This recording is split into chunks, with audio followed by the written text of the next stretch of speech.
Hey, good afternoon, everyone. Welcome to another time here. It's a time I use for book club, and we're reading through a book, The Good Life. It's a book released in January this year, and it's a summary of the results of a study of human development. Asking the question, what does it take to live a good life or to have a good life?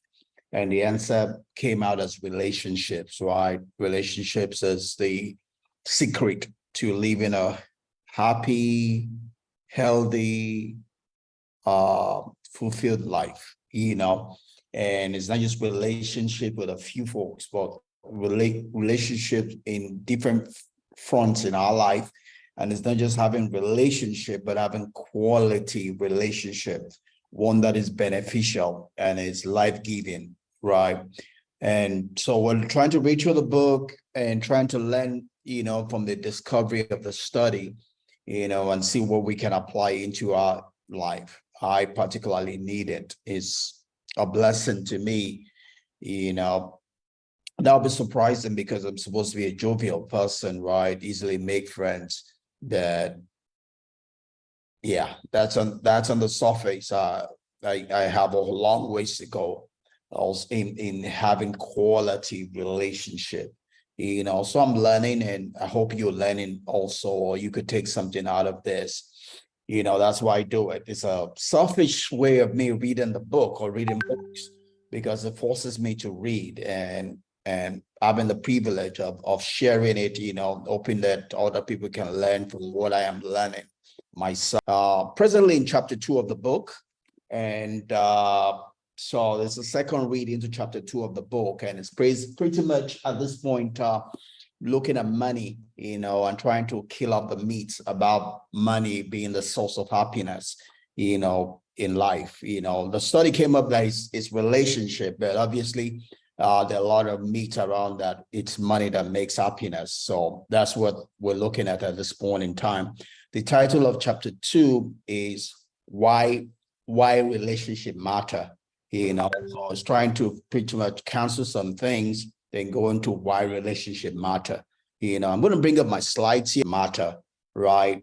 And we'll stop with the introduction looking at the myths against money, and we continue there. And the question that is posed here, reading through further into chapter 2 of the book, says, what money is for? What is the essence of money?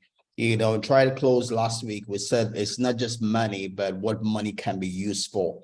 We don't chase after money for the sake of money. None of us can eat money, right? It's not about what we store in our bank account that helps us with money or what we accumulate.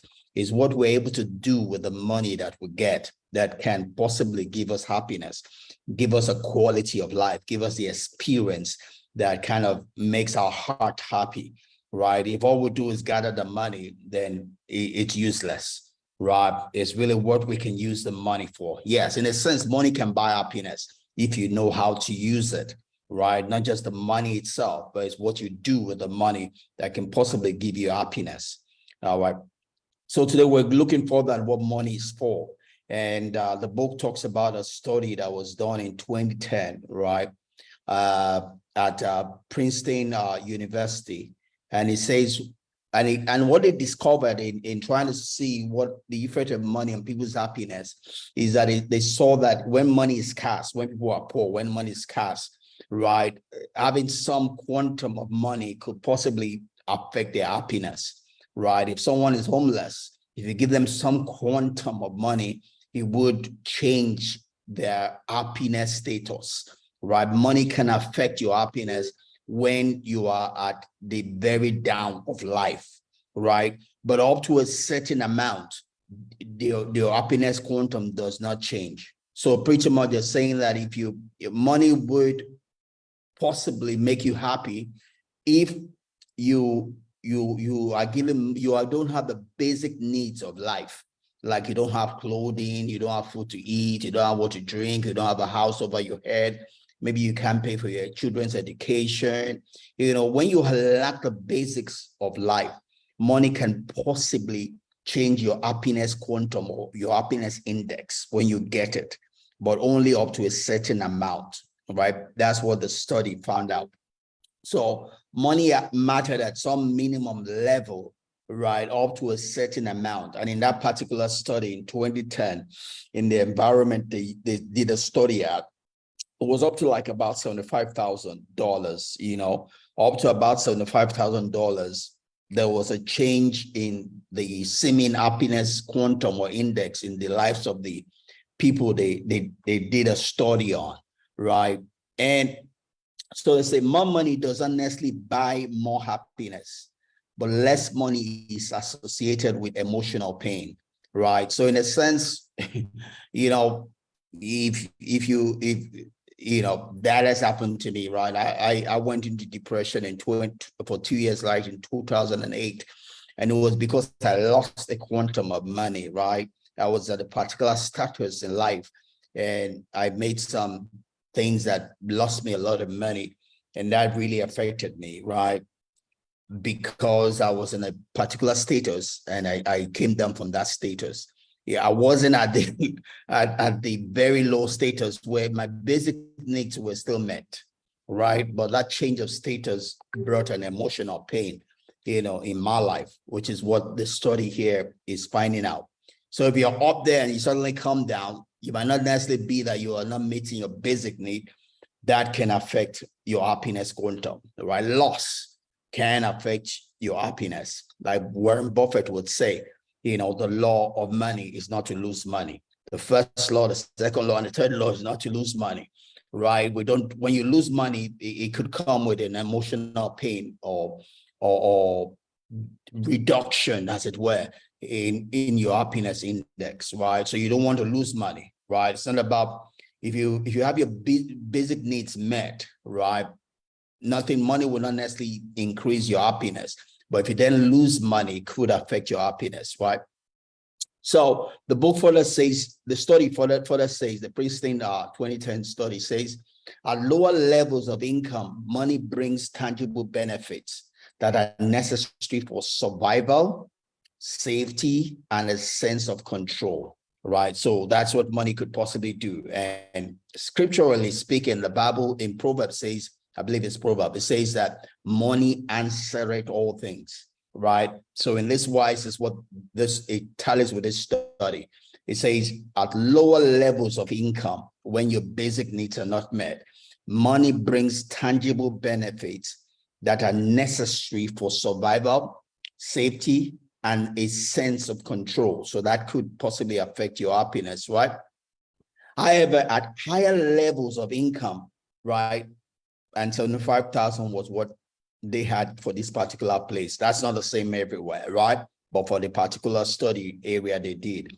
So, but whatever that is a place where you've already met your basic needs. It says at higher levels of income, the meaning of money starts to become somewhat more abstract, right?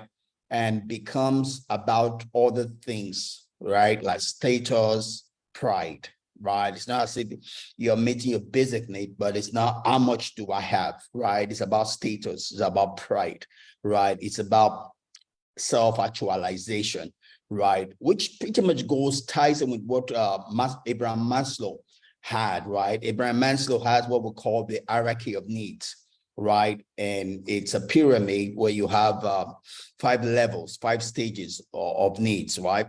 And it flows from the basic, the psychological, and the self-fulfillment needs, right? Once you have your basic needs met, money probably doesn't make that much difference, afterwards, right? It's not about psychological, status stuff, more like decisions, right? You could as well be what they call this, they call it minimize. There are people that do minimum living, but their basic needs are met. So that's why they can do all of that, right? So needs lower down the hierarchy must be satisfied before the ones higher up the hierarchy, a Maslow's hierarchy of needs, right?